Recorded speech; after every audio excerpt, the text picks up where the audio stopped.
What's up, everybody, and welcome to another episode of Wrestling with Johners. So this is a special episode, and last night we had AEW's inaugural show, the Double or Nothing pay-per-view, and what an amazing show it was. I've got two special guests with me today from the Facebook group, and I've got Chris and I've got Ash. So hi guys, thank you for coming on the podcast today. Great to have you. Hi John, thanks for having us. Yes, thanks very much. No, you're very, very welcome. So we'll talk more to Chris and Ash very, very shortly. Just to throw out the usual plugs so you know where to reach out to us on social media. If you want to reach out to us on Twitter, you can. Our handle is @withjohners_pod. You can find us on Instagram as well. That's instagram.com/wrestlingwithjohners. And of course, we've got the Facebook group there. Just go on Facebook and search Wrestling with Johners. Of course, you can find us on all popular podcast platforms, including Apple Podcasts, Google Podcasts, Spotify, Podbean, Podcast Addict, Anchor, Stitcher Radio, YouTube, literally wherever you get your podcast, we are out there. And if you're listening on Apple iTunes, please don't forget to give us a 5-star rating. And of course, if you are listening to this podcast, please don't forget to like, subscribe, share, and shout about Wrestling with Johners. This is the only podcast you need for all of your weekly NXT, NXT UK, WWE, Progress Wrestling, and now AEW updates. So spread the word. So welcome again to Chris and Ash. And just off air, we spoke a little bit about when AEW first kind of came around, when it was first launched at the beginning of January. But I want to know from you both what the launch of AEW means to you both individually, and how important this promotion is to the wrestling business. So Ash, I'll start with you. You were kind of a massive advocate for AEW and been really looking forward to this event from the off. So what did the launch of AEW mean to you as a wrestling fan? It's a genuine alternative to WWE, because obviously you've got Impact, you've got Ring of Honor, you've got New Japan, but AEW launched right out of the gate. Yeah, we've got it pay-per-view in the UK, we got the pre-show free in the UK, and they're already talking about a TV show in the UK, and there's nothing else like that for us in the UK right now. So I mean, it's massive. It's a game changer. It really is. And Chris, what about yourself? Yeah, game changer is the key term there. I think it's legitimate competition for the first time since arguably WCW. Back in the Monday Night Wars. And like Ash referred to, that having a TV deal, having the next kind of couple of pay-per-views already laid out, it just shows how much they've got planned already. And I couldn't be more excited, because don't get me wrong, I am that key audience that Cody was referring to when he talked about a lapsed audience. But I don't want to see WWE go down. I just want to see it get better. And hopefully this can spark that. Yeah, absolutely. I couldn't agree anymore. And I think just wanting that spark so that WWE does change, does take notice and does get better. And that's what we all want as wrestling fans. We don't want one company to take out another. We just want it to kind of improve the product as a whole, really. So let's start. I'm assuming that you both watched the pre-show on ITV4 before the main show. Did you both watch the pre-show? Oh, yes. Yeah, excellent. So it started with the Casino Battle Royal. So I'm gonna pick on Ash here. Ash, I'd like you to explain the rules of the Casino Battle Royal in terms of the decks and how it was going to kind of pan out with groups of 5. So just run us through the rules, if you don't mind. It was fairly simple, really. The guys participating drew from a deck. They had been broken down into 5 cards each from each group. Yeah. And the ring starts with 5 guys in, so Hearts, for example. And then after that, I think 3 minutes it was, they randomly chose the next group to come in until you had all 20. And then they revealed the final Joker participant. That's right. Thank you very much. So the first 5 to start the match was MJF, Dustin Thomas, Sunny Days, Brandon Cutler, and Michael Nakazawa. So not too familiar with many of these names to start off with, but just to go through some of the opening segments. So MJF goes after Dustin Thomas. Now, if you're not familiar with Dustin Thomas, I believe that he is I don't know how you describe it. He hasn't got his legs, has he? I've not really come across Dustin as a wrestler. I wasn't quite sure how he was going to kind of combat in this match. But MJF goes straight after Dustin Thomas until Brandon Cutler intervenes. Then Michael Nakazawa gets out some baby oil to grease himself up. So I'm guessing that this is one of his gimmicks. Here's my thoughts kind of going into the Casino Battle Royal. I couldn't stop thinking, how the baby oil was going to mess up the canvas for the rest of the night. I don't know if it's just the OCD in me, but I couldn't help. That was one of my thoughts. And also, how is Dustin Thomas going to get anybody over the top ropes? And both of these questions will be answered during the course of the night. So from those initial 5, 3 minutes elapsed, and then we get Brian Pillman Jr., who I couldn't help but think he looked a lot like Ricky Morton out of the Rock and Roll Express. So he's done something to his look there, with a bleached blonde hair, and so it looked very. Maybe it was some sort of homage to Ricky Morton there. We also had Isaiah Cassidy, Jimmy Havoc, Joey Janela with Penelope Ford, of course, and the former Ty Dillinger, Sean Spears. So there was loud 10 chants for Spears as he goes straight after MJF.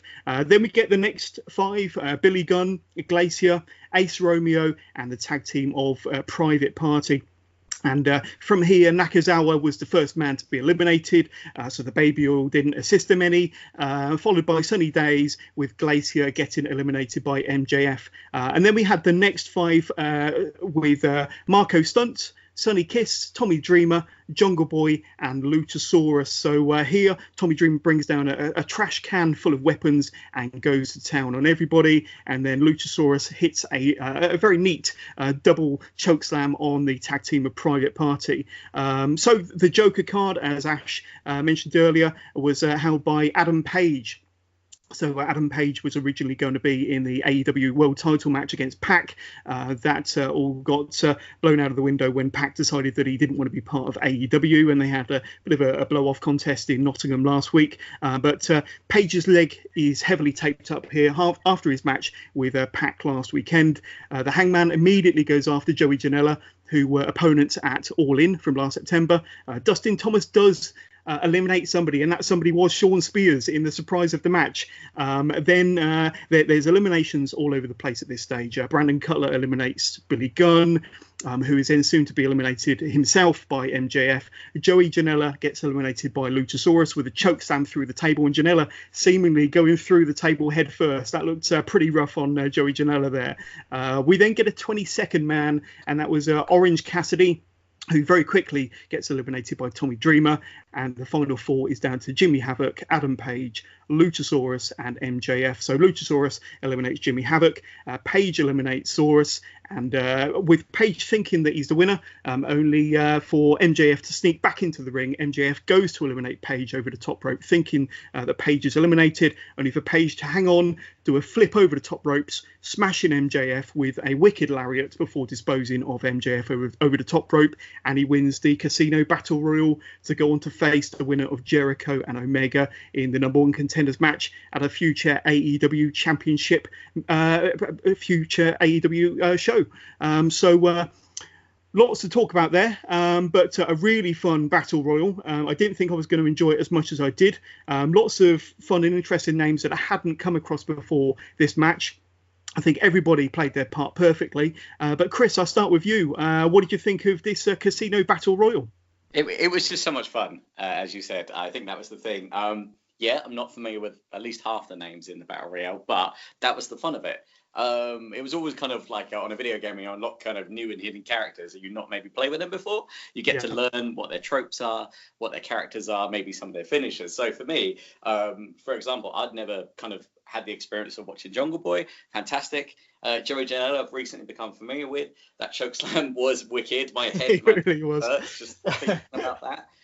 Yeah, so great fun. Sunny Days did his part as well. I don't know if you saw the kind of build up to it, but he's a guy, he's a real inspirational story, so it was lovely to see him included.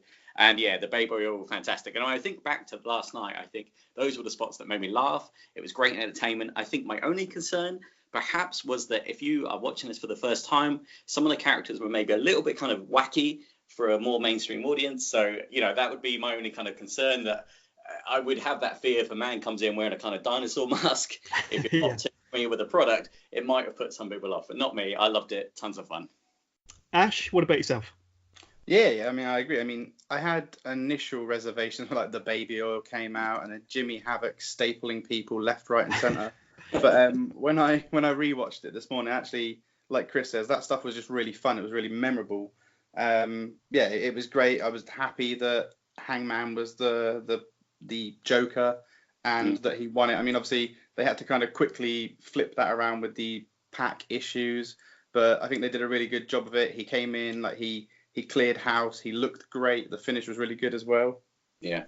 Yeah, he really did look great, and a really good battle royal, casino battle royal that is. So sticking with the pre-show, and we had our first one-on-one match, and it was Kip Sabian from the UK against Sammy Guevara. This was a fast-paced match with some excellent exchanges between these two. There's a suplex spot where Guevara suplex Sabian over the top rope, managing to hold on to the hold, allowing him to nail a second suplex on the floor on the outside. Then Guevara drapes Sabian over the barriers at ringside before crashing down onto his opponent with a shooting star press from the ring apron. That was another holy shit moment. Sabian makes a recovery to hit his finisher for a pinfall victory in a fantastic high-flying and hard-hitting match between these two. And once again, a couple of names that people may not be too familiar with. I have seen Kip Sabian wrestle at a few events around the UK, so I was reasonably familiar with him. They did have a little bit of an angle at the press conference weigh-in the night before, where Sammy Guevara came out and attacked Kip Sabian, so a little bit of a storyline thread between those two from the night before, but I thoroughly enjoyed this, and a really good showing from both wrestlers. We know a bit more about them now. Starting with you, Ash, what are your takeaways from this match between Kip Sabian and Sammy Guevara? I mean, yeah, like you say, I wasn't really too familiar with either of them. I mean, I knew who Kip Sabian was, and I'd seen a few kind of YouTube clips for Guevara. But I thought the match flowed really, really nicely. I mean, they looked like they'd been paired quite a lot before in the past. It felt really natural. There weren't any really kind of glaringly obvious mistakes. Some great spots, like you mentioned, with the shooting star off the apron to Sabian draped over the guardrail. I think Guevara did another really nice one. I know Sabian did another really nice one where he faked out for a kick and they did a springboard to the outside, which was really, really nice as well. But I thought, all in all, for the first match, it kind of did a really good job of showcasing what AEW is all about, with kind of young talent that brings something new to the table. Yeah, definitely two names to watch for the future. And Chris, what about yourself? What are your takeaways from these two? Yeah, like you guys, Kip Sabian was perhaps the more familiar name to me, but the match was incredible. Perhaps this should have gone on first. If you wanted to show the kind of athletic young talent that they were going to promote, I would have arguably put this on first. You're right, definitely a couple of holy shit moments. The kind of suplex out the ring sequence, I've never seen that in my life. And, that's a common theme, I think, last night for me at least, for seeing spots that I hadn't seen. Definitely kind of put made my hands go in my head for a second, like kind of close my eyes, like, oh my goodness, look at this. Fantastic shooting star over the apron. Very smooth. Great to see that young talent there. And, Ash, you couldn't have put it better. They do look like they've been doing that round for a long time, that they've been paired together naturally. And if they haven't, incredibly good work. Very impressive, very smooth, definitely. Very technical. Excellent. So then we're on to the main card, and you got the Elite. They come out onto the stage to announce that there's a sellout audience of 13,000, but because this is a wrestling business, they're going to round it up to 20,000 because that's what the WWE would do, I'm sure. But 13,000 in attendance here at the MGM Grand. Then we get to rendition of the Star Spangled Banner with fireworks, and great to hear Jim Ross back on commentary once again. The first match on the main card is SCU, SoCal Uncensored, and that's Christopher Daniels, Frankie Kazarian, and Scorpio Sky versus OEW Strong Hearts. That's Chima, T-Hawk, and Lindemann. So the announcers tell us of a rule change to how tag team wrestling is going to happen in AEW, with a 10 count in place instead of the usual 5 count. So wrestlers have 10 seconds to do any double team moves after a tag or to get out of the ring. Yes, a 10 count in place instead of the usual 5 count for AEW matches. SCU controlled the match in the early going, with Kazarian knocking the wind out of Lindemann with a shotgun dropkick into the corner. The Strong Hearts soon take control with their blistering pace and double team moves. At one point, Daniels was in like a regal stretch, and then he received a double drop kick from the other two members of the Strong Hearts for his troubles. Lindemann nearly gets a 3 count with an impressive bridging bridging German suplex, on Scorpio Sky. There's so much quick action in this match. We see Daniels with a suicide dive to the outside, a slingshot cutter from Scorpio Sky, and then a slingshot DDT from Frankie Kazarian. SCU finally get the 3 count with a modified Meltzer driver from Daniels and Kazarian on to Lindemann. And once again, another excellent opener to this main show with a really strong showing from the Strong Hearts from OWE. But the experience and the power of SCU was just too much, and an impressive win for SCU.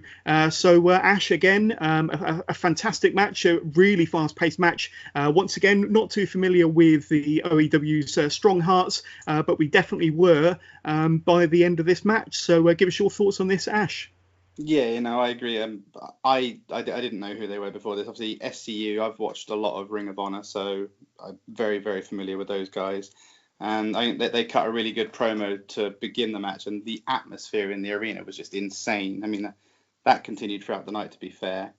But SCU, their typical selves, the chemistry is just ridiculous with those guys. Their tag team moves.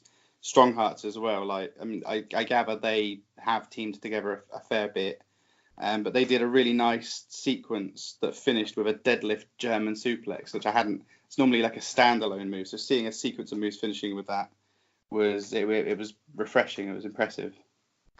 Yeah, and Chris, like I say, as Ash just mentioned, SCU so smooth, so technical, like I say, so familiar with one another. But I absolutely love this opener. What about yourself? Yeah, absolutely. A big fan of SCU. Shout out to them. Christopher Daniels and Kazarian. I used to watch them in TNA. Obviously, there was some kind of chemistry back from when they would have met and battled then.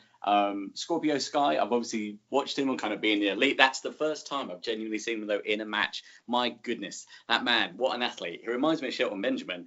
It was just the elevation on those drop kicks. He looked like a star. He looked like he could kind of, jump to the moon sometimes. He had a real athleticism about him. I keep thinking he's the one that stood out to me, but let's not forget about the chemistry there and the promo skills of Christopher Daniels. What an entrance, the first of 2 Freddie Mercury tributes in the night, actually. And he's very true. Yep. And then not to take anything away from the Strong Hearts, the submission and kind of dropkick combinations they put together, absolutely fantastic. But I came away thinking SCU, if I didn't really love them, that's just cemented it for me. Incredible match, really strong stuff. Looked like stars on both sides, and I think, again, a theme throughout the night, taking the more established stars, pairing them with the perhaps athletes who are a little less known. It really brings out the best of both sides. Yeah, and unlike the two of you, I've not seen an awful lot of SCU, but they definitely made a believer out of me. Like I say, big fans now that I've seen that match. But a very impressive opener. In fact, I think we'll be kind of saying that about just about every match as we go through it. But a very strong match there. Moving on to match number 2 in the main card, and it was the 3-way women's match, and it's Smiley Kylie Rae versus Nyla Rose versus Dr. Britt Baker. So Kylie Rae is almost like Bailey on steroids, to be honest with you. And I don't know who stole whose gimmick, but Kylie definitely does it better, in my opinion, after seeing her last night. Then Brandi Rhodes comes out with a mic in hand. Everyone thinks that she's going to enter herself into the match. And then Brandi says that she doesn't want this match to be great. She wants it to be awesome. And then out comes Awesome Kong. So this match is now officially a fatal 4-way. We see a face-off between Nyla Rose and Awesome Kong before Kong kicks Nyla Rose out of the ring, then squashes both Kylie Rae and Britt Baker. Britt Baker attempts to dive onto Awesome Kong on the outside, but Kong catches her.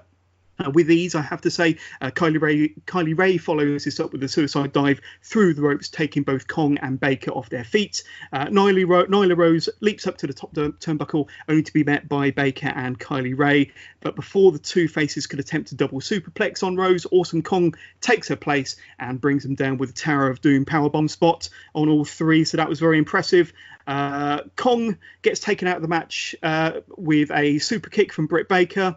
Then Kylie Rae, before being speared into the ring steps by Nyla Rose, taking Kong out of the match there. Baker gets a close near fall from a swinging net breaker. Kylie Rae gets another close near fall from a rolling German suplex. But Britt Baker eventually gets the pinfall from a Ushi Goroshi. And a fantastic match. Just it was booked really well. I loved the inclusion of Awesome Kong. It was a big surprise for the fans in attendance. I think all four of these wrestlers performed absolutely fantastic. And once again, we may not have been familiar with certainly Kylie Rae or Nyla Rose before this match, but once again, they put forward an excellent showing and a really strong match. So, Chris, we'll start with you. What are your thoughts on this fatal four-way women's match? I don't want to spoil the party here, but I got to say, I was a little bit disappointed in this match. I had very high hopes for this. Don't get me wrong, the addition of Awesome Kong, I mean, last time I'd seen her was as Karma, WWE. I believe she left to have a baby, so it was good for her. But it was great to see her back again. Lovely fake out by Brandy there. Come out in full outfit and everything. Yeah, that was fantastic. And some of the moves in the match were incredible. You had the deadlift kind of suplexes that Smiley Kylie applied. Britt's super kicks, she must have been learning from her spouse Adam Cole. It was fantastic. And yeah, first time I'm seeing some of those ladies in action. But yeah, perhaps it was the finish. They got took out early. The two kind of bigger contestants in the match, perhaps because those steel step spot, they didn't quite have the impact it should have done. Maybe the steps were supposed to kind of, WWE style, like be lodged out the way with the impact. But yeah, I just felt like they were going to come back into the match again later. I didn't feel like that was a strong enough kind of spot to take those big giants out of the match.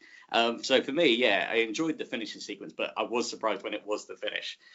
So yeah, for me, just a little bit disappointed in it. Okay, and what about yourself, Ash? I mean, I have to agree with Chris. I mean, it wasn't a bad match. It was the one I was looking forward to the least on the card because I didn't particularly enjoy the women's match at All In. But I wasn't familiar with the other two women aside from Britt Baker. But I agree with Chris. I think that Kong and Nyla Rose got taken out too easily. I wanted to see more of Nyla Rose because when she was in the match, what she was doing was very impressive. I mean, seeing her, given her size, practically leap from the ring apron to the turnbuckle was a bit of a wow moment. And then she was kind of gone, and she spent a lot of the beginning of the match gone as well. And then you had, I mean, obviously, again, they're all new and working together for their first show, but the finish, apparently, because she's married to Adam Cole, it was his finisher she was doing. Yeah. But I think she botched it because I didn't recognise it at all. Yeah, but it was his finish, but obviously executed maybe slightly differently. But like I say, we're rolling on. So the next match on the card is best friends. So Trent Beretta and Chuck Taylor versus Angelico and Jack Evans. So Ash, I know that you were particularly looking forward to seeing Angelico and Jack Evans teaming up. And of course, those two of a former AAA tag team champions. So an established team going up against, another established team, I suppose. Beretta and Chuck Taylor have been teaming together on the indies for many years now.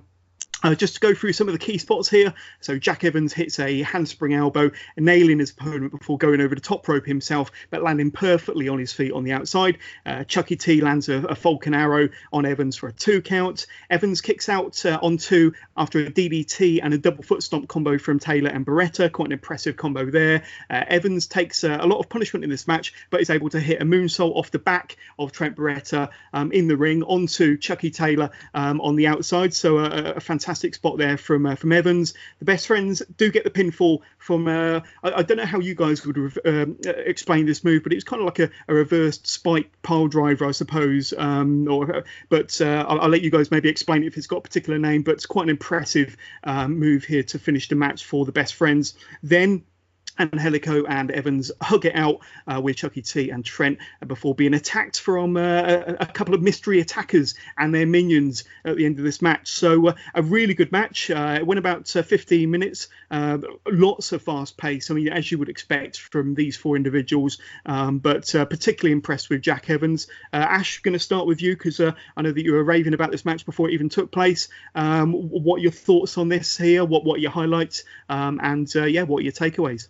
Yeah, this was definitely one I was looking forward to. Obviously, Angelico in Lucha Underground, some of the stuff he's done there, and in Mexico in general is crazy. Like, if you haven't seen that, look up some of his Lucha Underground stuff. And also, big fan of the Best Friends. I love their gimmick. I love the hug, so it's fantastic. But yeah, some of the highlights of the match for me, Jack Evans, like the stuff he does, the way he moves around, like aside from Phoenix, I don't think I've seen anyone move the way that this guy does. It's crazy.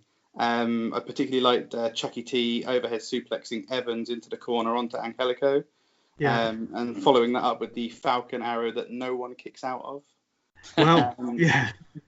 The sliced bread on the outside as well, like that was impressive, especially from a guy of Chucky T size. You normally expect to see like Alex Shelley do something like that. And I absolutely loved the end because I love the surprises. I was hoping for surprises for the show.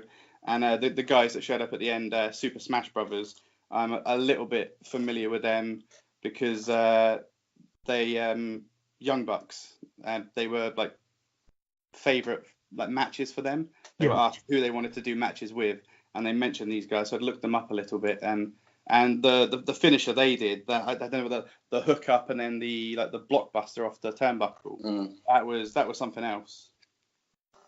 Yeah, very impressive. And what about yourself, Chris? I love this match. I know Ash did. What about yourself? Yeah, it was great. It was kind of somewhat in the middle of the card, so I thought they had some work to do there, to kind of keep the energy up by this point. Brett, fantastic stuff. Always loved him. Great gimmick, as you said. The hugs there, hugs at the end. That was all fun and games, but it was nothing like that in the match. It was some amazing moves there, and I wanted to talk a little bit more about the finishers. All I've got written down and underlined is sick finisher. Because it really was. How do you describe it? What's the name of it? I don't know. But yeah, the way it was described by yourself, John, that's just about right. I didn't know that was the Super Smash Brothers. That's a name I've heard, but they didn't actually refer to them on the night. So thanks, Ashley, for cluing me in. Apparently, they weren't allowed to refer to them by name for legal reasons. But I don't know exactly what that is. Yeah. Okay, that's interesting. So they might be kind of packaged, I guess, or at least renamed. Possibly. Moving forward, yeah. I've got a note also, not a fan of Angelico's outfit. So it was very, very bright, but it matched the offense. Fantastic tandem offense from Evans and Angelico. I also liked a little touch that you don't often see in wrestling where they actually sell the offense of themselves. So there was a lovely big knee strike when he ran into Angelico, I think, or Evans in the corner, sorry. And then he actually sold the knee, even though he was the one that struck the blow. He then held his own knee afterwards. Now, whether that legitimately caused him some pain or not, I don't know. But it's nice to see sometimes, let's say you clobber a guy with a hard right, kind of shaking your hand off. It's nice to sell the offense as well as you taking it, if you know what I mean. Yeah, good spot. Yeah. Right, moving on. So this was an interesting match. Now, I might need a bit of assistance with pronouncing some of these names, but it was Ajikong. So I can pronounce Ajikong. I'm familiar with Ajikong. Yuka Sakazaki, Ima Sakura, and then you had Akira Shida, Rina, and Ryu Mizunami. So there we go. That's it. I can take I need a rest after that. But I loved this match. It was different to anything else on the card. You obviously know what you're going to get with Ajikong is really stiff strikes, and she was pretty stiff throughout the whole evening. Just to go through some of the key spots here, then we'll talk about the match afterwards. So Kong nearly gets a 3 count from a pile driver. Now, you mentioned earlier about seeing moves that you haven't seen before. Now, we're all familiar with the pile driver, but we just don't see it anymore because it's kind of outlawed in so many promotions, including the WWE. But it's refreshing to see moves like that brought back at this show. But Kong there with a pile driver nearly getting the 3 counts early on. The fans really get into the super quick and the hard-hitting action of this match. Kong hits a backdrop driver that nearly took the head off of a smaller opponent. Aja Kong then smashes a trash can over the head of one of her opponents. These girls beat the piss out of each other, let's be honest. Ima Sakura nearly gets a 3 count off of an excellent moonsault. But Akaru Shida gets the pinfall for her team with a running knee on Sakura, and the babyface team get the hard-fought win.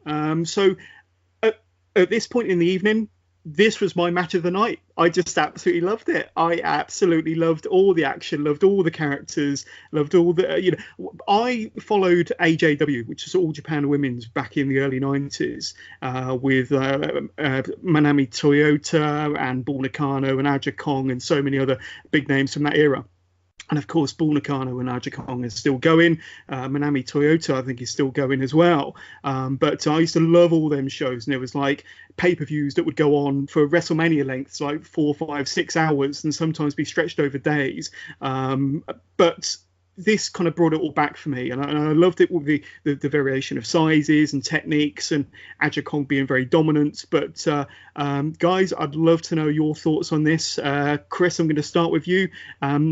Did you like this match? If so, what did you like? What are your takeaways from this tag match? Yeah, I thought it really was a good match. Actually, it was great to see some kind of, again, ladies I've never been introduced to.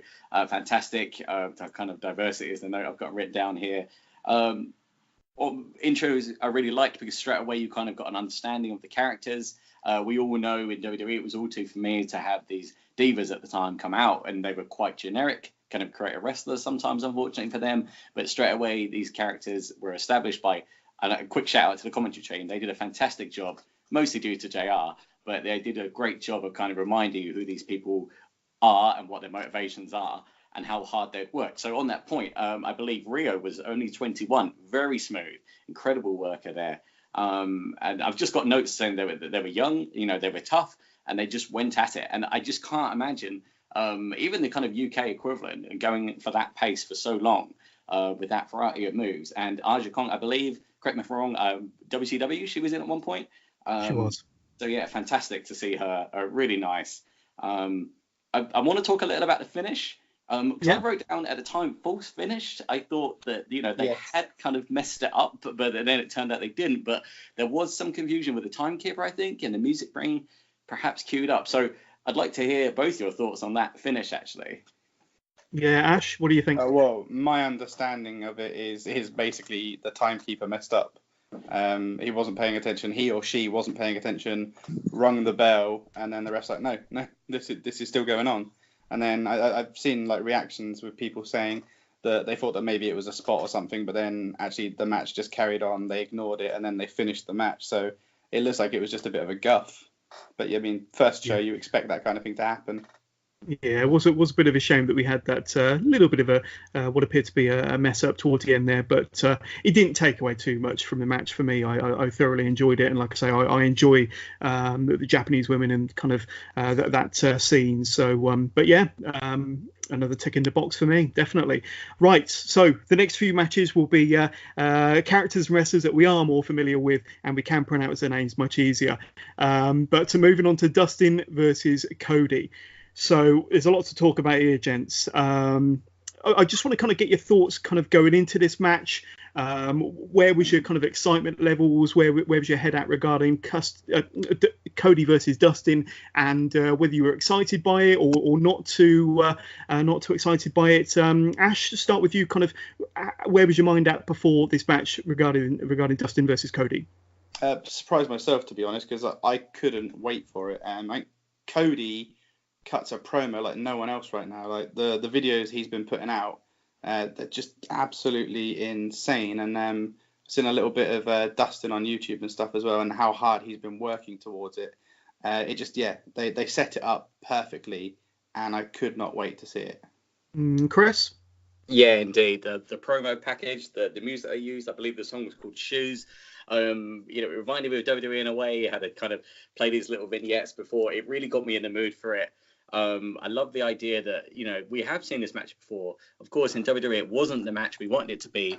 Neither one of the brothers was actually happy with that match. But I like that Cody kind of, instead of just rehashing brother versus brother, lent very heavily on the generation versus generation. And I'm sure you saw on his weight belt, Attitude Killer was the kind of strap line he had on his weight belt. And it kind of reminded of the Legend Killer gimmick with our beloved RKO himself. But yeah, fantastic build to that. And yeah, I like that they didn't just lean on brother versus brother, but they made it much bigger than that. Yeah, it really did. So Cody makes his entrance first. Now, I'm sure, I don't know if the cameraman kind of misses the start of Cody's entrance because there was 2 tunnels, and I don't know if he's looking at the wrong tunnel, but he also seemed to be focusing quite heavily on the throne on the center of the stage. Brandy then gives Cody a sledgehammer, which Cody uses to break the throne. Now, correct me if I'm wrong, but I think the throne was there to symbolize the Attitude Era, and maybe a little bit of a dig at Triple H, because it certainly seems very reminiscent to something he's used at WrestleMania before. Am I right in thinking that it was to symbolize the Attitude Era based on all the promos prior to this match? In my mind, yes. Yeah. So Cody gets a huge pop after that. Dustin then gets introduced as the Natural, which is something he's not been introduced as for over 25 years now. There's loud "This is awesome" chants and dusty chants from the fans even before the bell rings. Cody hits a tope suicida, which is a move you wouldn't normally see from Cody. So quite an impressive spot from him. Dustin pulls off a senton off the apron. So once again, another move you wouldn't necessarily associate with Dustin Rhodes there. Dustin sets up Cody across the middle rope for a kick to the nuts. But Cody pulls off one of the turnbuckle pads, which Dustin rushes in, allowing Cody to trip him. And Dustin goes head first into the exposed middle turnbuckle. This busts Dustin Rhodes wide open. Brandy then gets sent to the back after nailing Dustin with the spear on the outside, and we see DDP come down to carry her to the back. Dustin is bleeding a gusher and can barely see due to the amount of blood pouring down his face. So this once again is a sight you don't see nowadays, certainly not in WWE, maybe more so on the independents, but there was an awful lot of blood here, and I was quite worried for Dustin and the amount of blood that he was losing. After thrashing Cody with his own belt, Dustin executes a code red for a near fall. The crowd on their feet for this match, and there's loud AEW chants. Dustin follows up with a tremendous superplex from the top and Crossroads for a very close near fall yet again. Cody gets a 2 count from a disaster kick and a Crossroads of his own.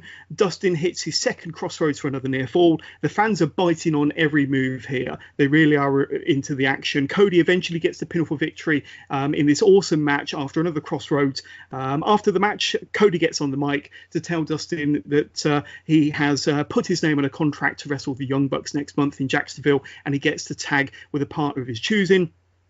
Cody says that he doesn't need a partner and he doesn't need a friend. He needs a brother. And that was one hell of a match and one hell of an ending, with Dustin and Cody hugging it out before walking to the back together. So, guys, I probably didn't give the match justice there, but give us your thoughts on it. Start with you, Chris. I thought that this was a drama personified, a really good story they told in the ring, some excellent action. I'd love to know your thoughts. Yeah, there's 3 or 4 ways to tell a fantastic match and a match of that length, and this was the emotional route. Not a dry eye in the house. I admit, I could kind of feel myself welling up. I haven't seen emotion in wrestling like that since probably Ric Flair, Shawn Michaels, where he retired him initially. My goodness, yeah. The blood, it did seem excessive at times, but again, you can't help feel a little more emotion when you can see kind of what's at stake and the realness of that blood rings, really. Absolute credit to Dustin Runnels. Wow, look at him go at his age. I was incredibly impressed. He looked in great shape, but Cody is a star. I do want to talk about the sledgehammer. I was laughing at it. It was fantastic. What a great little kind of moment to have, a real FU, to Triple H. It couldn't have been more kind of directly aimed at him, I think. So a great entrance to go with that. But yeah, I mean, talked a little about the mid-term buckle being exposed. And then that's a classic Goldust spot. So I love that even though they played the hits, they kind of played some new ones too, and they mixed it up. So they kept you guessing. So it was lovely to see all the classic Goldust stuff, but big fan of Cody. He should have won. It's the right move. And yeah, hopefully that leads to a fantastic tag match as well. Ash, what about yourself? Yeah. Going back to the sledgehammer was obviously a definite kind of middle finger to Triple H. Yeah. Which initially I was like, do they really need that just to kind of let the product sell itself? But I've since seen a post-match interview with the Bucks where they've said, that's who they are, that's what they do. They're not going to change because they've got a $1 billion company now.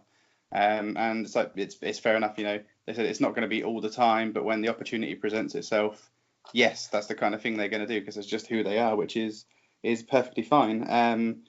Dustin looked incredible, like physically and just with everything he did. Like, I mean, that dude was in shape compared to how I've seen him in the past. The senton was really, really good, and the blood, like I've not seen. I don't think I've ever seen anyone other than maybe Ric Flair bleed like that. Like, there's at one point there's a close up on Dustin's face, and it's literally pouring blood. He's not just bleeding. It's like a tap from his forehead. It was absolutely insane. I love the finish. I've always been a fan of the Crossroads finisher and Cody in general. And the emotion at the end of it was like, I mean, I'll happily admit I had tears in my eyes.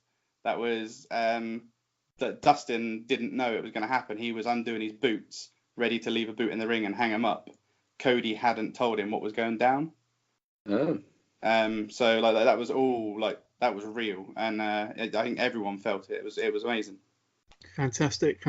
Yeah, definitely go out of your way to watch that. It really was one hell of a story they told in the ring last night.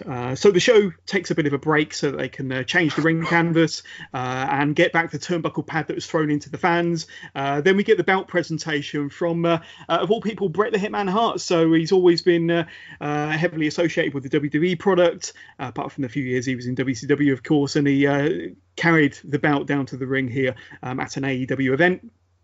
So that was a bit of a holy shit moment in itself. Bret says that it's great to be back at a World Championship Wrestling event. So I don't know if he quite was thinking clearly there, but I kind of got what he was on about. But WCW haven't been around for a little while, Bret. Before introducing Adam Page as the winner of the Casino Battle Royal from earlier on, this prompts MJF to come out to cut a very entertaining promo on Bret, Adam Page, and the entire crowd. And I love MJF. I just think he's absolutely hilarious, considering he's only been in the business a few years. He really is a revelation. MJF tells Adam Page to relinquish his title shot before Jungle Boy comes out to meet MJF on the ramp. Then Jimmy Havoc comes down to the ring, or down to the ramp with MJF being well and truly surrounded. Bret eventually does show off the AEW World title to the fans, and it's an impressive looking belt. Only slightly better, I have to say, only slightly better than the WWE 24/7 belt. But I jest. So moving on to the next. Do you want to talk about that segment, gents? About Bret Hart and kind of Adam Page, MJF. You got any notes on that? Yeah. Sorry, I should go first. I was going to say I'll echo your sentiments about MJF. I think he's doing an outstanding job of setting himself up as like a premier heel, and the belt looks absolutely stunning. Yeah, it really does, Chris. Yeah, again, MJF fan club. We've formed very quickly here. I think we won't be alone there. Just what a heel. It's so young as well. Absolutely fantastic. I think, Adam Page, definitely the right choice to kind of go into this title match. Again, not to put him down. I think MJF did so well at establishing who was a classic heel. But I'm a little concerned that Adam Page hasn't had that moment in AEW. Do you know what I mean? Like, people will know who he is if they're a fan, but who is he as a character in AEW? So yeah, credit to MJF for establishing that straight away. Heel of the night, a heel of the show. But yeah, that's my only thing about Adam Page. I think he needs to have a little time now just to establish who he is as a face, to kind of counter that. I've just kind of got down Adam Page, star face, MJF star heel, because that's what they're going to be. They're going to lead this company. I'm sure of it. Yeah, definitely. Right, moving on to the semi-final match of the night, the Young Bucks versus the Lucha Brothers. So this is for the AAA Tag Team Championships that the Young Bucks won off of the Lucha Brothers a couple of months back now, I believe. So the Bucks come out in their Elvis Presley Vegas attire, looking very, very cool. The opening exchange between Phoenix and Nick Jackson was super hot, culminating in a double drop kick on the outside. Bit of a stalemate there. There's a Casadora into a splash, getting a 2 count there for Penta. Matt Jackson performed a military press slam on Phoenix, followed by a spear on Penta. The Bucks are showing some signs of ring rust as they collide a couple of times on some of the moves there. Phoenix performed some amazing rope work here on both Bucks and had the fans out of their seats with some of the rope work that he did. Awesome moves. Matt Jackson performs a trio of Northern Light suplexes on Rey Fenix and one on Penta.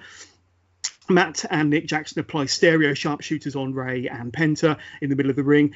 Nick hits a 450 splash on Rey Fenix, who was draped across the middle rope, and gets a 2 count off of that. The Bucks then hit a super blockbuster powerbomb combo for a very close near fall before all 4 wrestlers crash to the floor with a series of super kicks and clotheslines. Penta hits a Code Red destroyer on Matt on the ring apron before Phoenix hits Nick with another destroyer in the ring and gets to 2 counts. There's loud "This is awesome" chants from that sequence of moves. There's so much quick action, so many close near falls. The Bucks hit the top rope brainbuster on Phoenix before nailing Penta with a 450 and then a moonsault combo, but they only get a 2 count for their troubles. There's a double foot stomp, package pile driver combo for another 2 count on Penta. Penta very nearly wins the match with a pump handle bomb on Nick Jackson, but the match eventually comes to an end thanks to a Meltzer driver onto Rey Fenix in one of the best tag matches I've ever witnessed.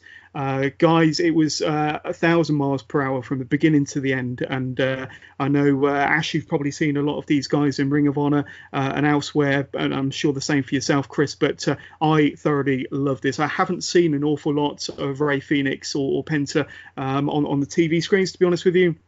But Chris, I'm going to start with you. This was another kind of match of the night for me. What about yourself? Yeah, absolutely. I've categorically got this down as my match of the night, actually. Just fantastic. Great entrances, great outfits straight away. Love the Vegas theme, the Young Bucks outfits there with Elvis. I'm amazed at kind of Penta and how much charisma it has, considering these guys are under masks. The reaction they got and how they got it was just wonderful. Both teams, great storytelling. I know the Bucks previously have had criticism in the past when they were younger that they were just spot monkeys with no psychology. Not the case here. They mentioned how, you mentioned yourself, John, how the Bucks were rusty at some points, colliding with each other. That played into a longer storyline about how Penta and Phoenix had tagged together more frequently, if not for as long recently. And that was wonderful how that played into it. Code Red Apron Destroyer is the thing I've got underlined here. Another moment where my head was in my hands afterwards because I was just shocked at it. Fantastic move. Love the match, love the finish. The Bucks that looked, I mean, they're not, despite their name, they're not actually that young, but they move fantastically well. Same with Penta and Phoenix. I couldn't get enough of this match. The chant was probably fight forever. I hope we get to see these guys go again. No doubt we will. Ash, what's your thoughts on this wonderful match? Yeah, this was my match of the night as well. I think it was always going to be. I'm a massive fan of the Young Bucks and the Lucha Brothers. Like Chris mentioned, selling the ring rust, I thought was a really, really good angle that they managed to keep up without it looking stupid. It worked really, really well. I was disappointed that they've been teasing, the Young Bucks have been teasing a new finisher that didn't show up, but I did particularly enjoy the little nod they threw to the Motor City Machine Guns with the powerbomb sliced bread in the corner. That was nice. Well, I mean, what can you say? Phoenix, I mentioned him earlier. The guy is out of this world. Like the way he moves around the ropes. There was one point in the match towards the end where the Bucks were going for the 5-star Meltzer driver, and Phoenix interrupted it. But the way the camera was angled, you only see it on the replay that he runs along the rope to take out one of the Jackson brothers, and it's just there's no one else like it in the business right now. It's absolutely insane. I think both you mentioned the destroyers, like the destroyer on the apron, and then I think he jumped into the ring and landed like a mid-air destroyer. Like this is the best tag team wrestling on the planet right now, and it sets AEW up in a very unique position. Like no one can compete with these guys. Very true, very true. So if that wasn't enough, we head into our main event. So Chris Jericho versus Kenny Omega. Alpha versus Omega. This is their second match. Of course, the first match was from Wrestle Kingdom 2018, so 2 Wrestle Kingdoms ago. There was an excellent video package to fill us all in on how these two were preparing for this epic match, with Jericho doing more MMA training and Omega doing training in the mountains. And Jericho has been practicing his Judas effect back elbow, which he's calling his new finishing move. Jericho's entrance with all the different incarnations of Jericho, from the Lionheart, Y2J, the Book of Jericho, the flashy jacket Jericho, until we get the kind of spiky jacket, hat wearing Judas Chris Jericho. And I really like the latest reincarnation of Chris Jericho. Jericho really has that gift of being able to reinvent himself and make himself relevant over and over and over again. Madonna truly has nothing on Chris Jericho. Omega's entrance is always spectacular, as you would expect. But guys, before we get into the match itself, I want your kind of take on the kind of the video package that led us into the entrances and the entrances themselves.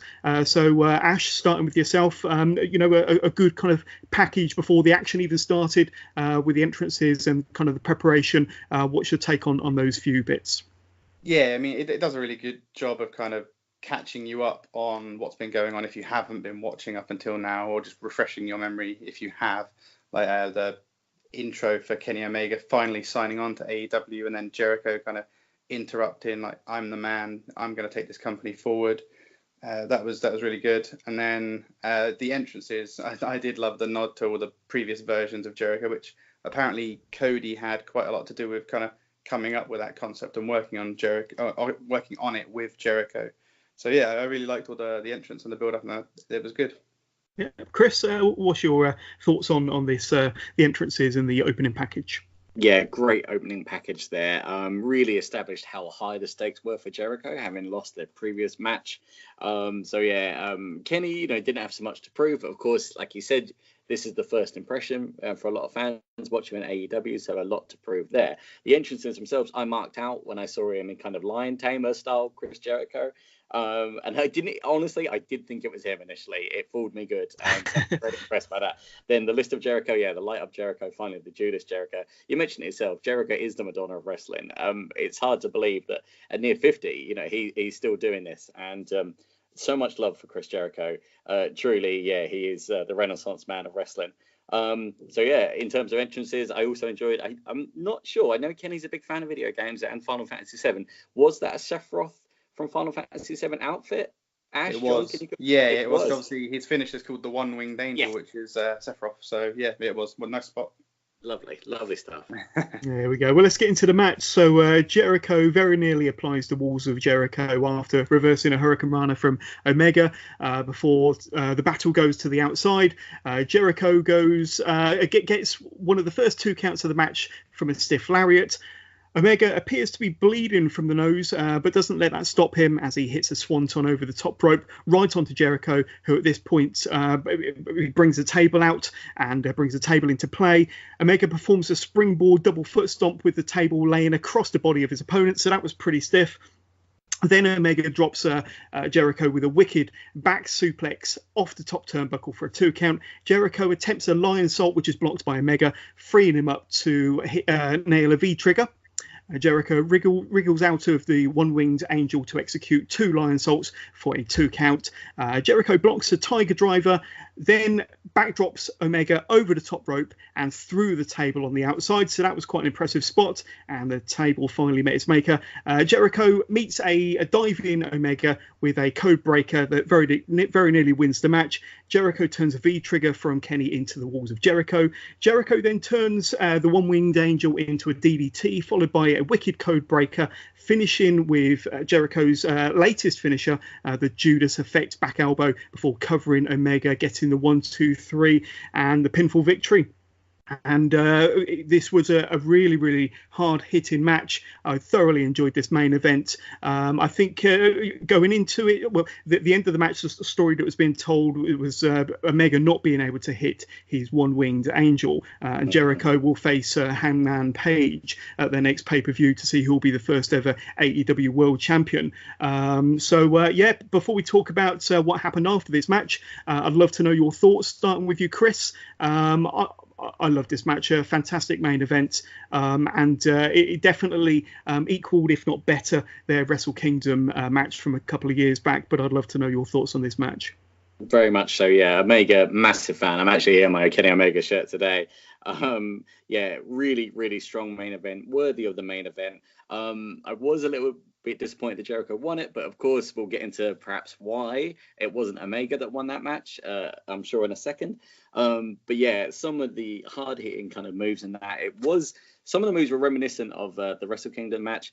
The foot stomp on the table, like you said, very stiff, very impactful, always impressive, and incredibly dangerous. You know, Omega could slip so badly when he hits that. There's no way to land that without kind of, risking yourself. So maximum respect for that. The V trigger counted into the walls of Jericho, which then led into the Lion Tamer. I've got that written down as a particular highlight. Great to see that transition, really smooth.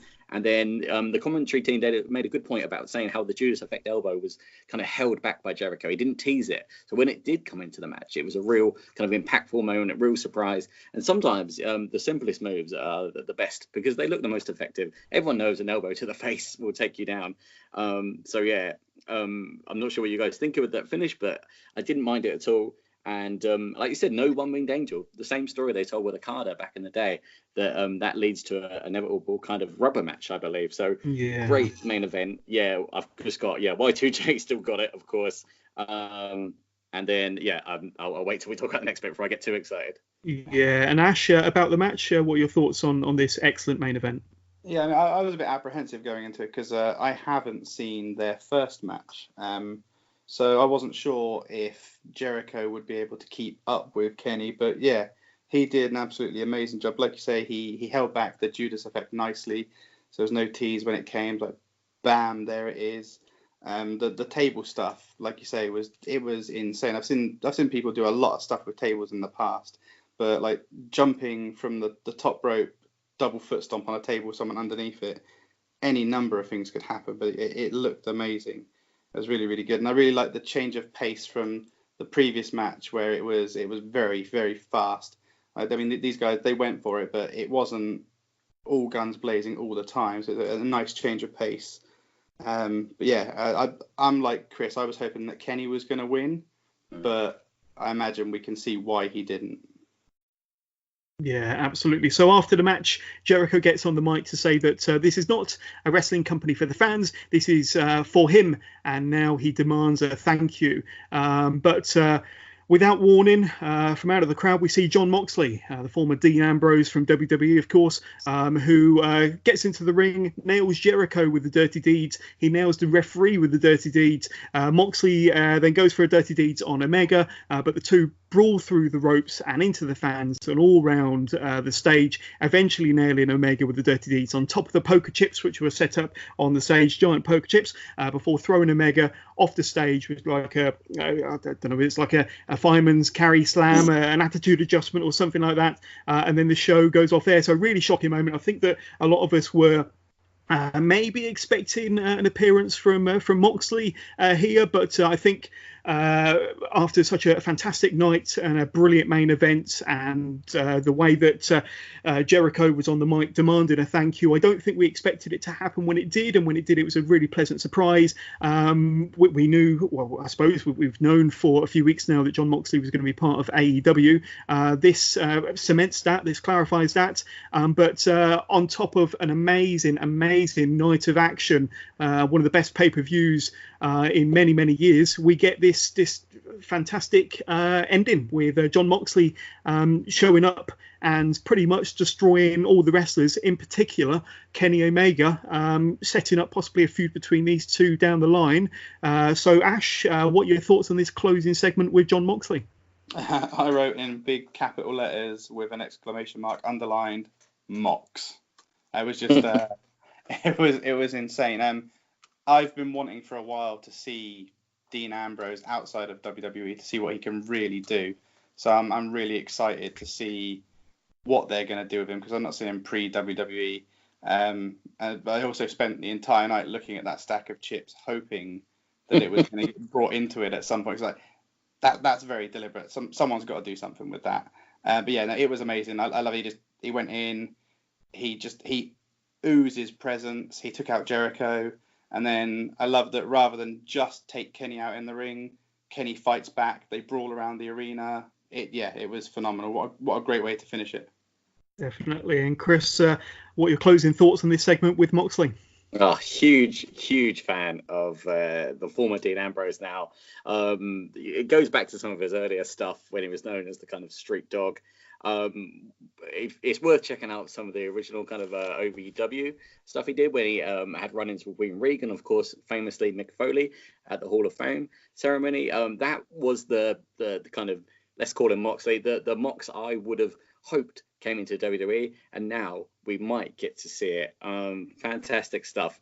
It's just, not only does he have that kind of stone cold feel to him, it's very reminiscent of the way he ran through the ref there, but he also has the promo skills to back it up. I remember famously one time he said he was going to make Colt Cabana tap out in Morse code, which I thought was really good. He's a hell of a talent to bring in. They said he was the hottest free agent in the world, and I couldn't really disagree with that. I couldn't think of anyone else at this time that hasn't been signed up now by a big player that would bring such a crossover appeal. He's got a huge fan base already, as you know, so that's only going to bring more eyes to the product. So that, combined with the fact we'll get to see the kind of real John Moxley now, I couldn't be more excited for Omega versus Moxley. It's a dream match, and I never actually thought that would happen. I thought Kenny would never go to WWE, and rightly so, and I actually thought Dean would be maybe set there for life after his years and years on the indies and struggling, and so it was a genuine surprise to see him leave WWE in the first place, but a pleasant one. So yeah, super hyped for the future. Brilliant. So I just want your closing thoughts on the show as a whole, but also I kind of want you to answer this as far as how does WWE react after such an amazing pay-per-view from AEW? Do you think Vince McMahon is ever likely to be shown this event? And do you think he'll ever take notice if he does watch any of it? We know that he's renowned for not watching product other than his own. He barely watches NXT by all accounts. Yeah. What's WWE's move off of this? We know that they've got the Fox deal coming in October for SmackDown, and they've got a big deal that's going to be launching for Raw in October as well. So they've got these multi-billion-dollar TV deals, and these companies aren't going to want the drop in ratings. We've covered the rating situation on this podcast many times before, but essentially the fans want an improved product from WWE, and this is the perfect competition to hopefully initiate that change and that kind of that spark. But does it mean that WWE need to kind of be more edgy, go back to the Attitude Era? I don't us now to look after that. It seems unlikely, but Ash, I'm going to start with you. I mean, how do you think the WWE are going to take notice of this? And if so, what do you think the repercussions are going to be? I mean, I hope they're going to take notice. I mean, at the beginning of the year, I remember Triple H, Steph, Shane, they all came out and addressed the fans and talked about ratings are down, that there's going to be big changes ahead. And I mean, I feel like we haven't seen any of those changes yet. I mean, for me personally, NXT is the best thing that WWE are doing right now. And I've said many times, whoever's in charge, I know obviously Triple H, but everyone behind the scenes for NXT, they're the guys that should be running WWE right now. I mean, they've got incredible talent on the main roster with the likes of AJ Styles, like Nakamura, Daniel Bryan. Braun Strowman is criminally underused or misused. The Revival should be one of the best tag teams on the planet, but they're just stuck in joke matches and situations week after week. So I hope Vince sees it. I doubt he'll care. I hope they react to it. I can only hope that it damages their ratings so much they have no choice but to take notice and do something, because it's great for fans if AEW being good and popular improves WWE. It just means more good wrestling for everybody. Definitely. And Chris, your thoughts? Yeah, competition will always bring out the best in companies. I agree exactly. It's going to be interesting when this TV deal comes into place for AEW, the timing of the show. Now, if they're ballsy enough to go up against a Raw or a SmackDown even, then they will start to pay attention. It's all about the ratings. Vince won't care, but I think he's going to have to. We've had, obviously, Ambrose / Moxley now leave. Luke Harper asked for his request. Sasha Banks, I believe, as well. Maybe a few others. I imagine people like Cody, he would have been an influential man back in the locker room, back in the day there. And I imagine he's still got a lot of friends over there. So just like in real life, sometimes you see people moving because their friends have moved over to different companies. He needs to be wary, Vince. He doesn't necessarily have to be aware of the product, but he needs to be aware of the viable offer that AEW could give to his own staff. And although they have got the best roster they've ever had in terms of talent, it's never been kind of more boring or like wasted talent to watch. So, here's a place where all these guys can go and kind of really like make an impact. He's going to have to pay attention if more and more stars start asking for the request, and then maybe even getting them grinded and leaving. There we go. Well, gents, that's it. Thank you so much for offering your insight and your thoughts on last night's AEW show. I hope you've enjoyed being part of the Wrestling with Johners podcast. I've certainly enjoyed having you on, and hopefully we'll get you both back on again in the future. But thank you very much.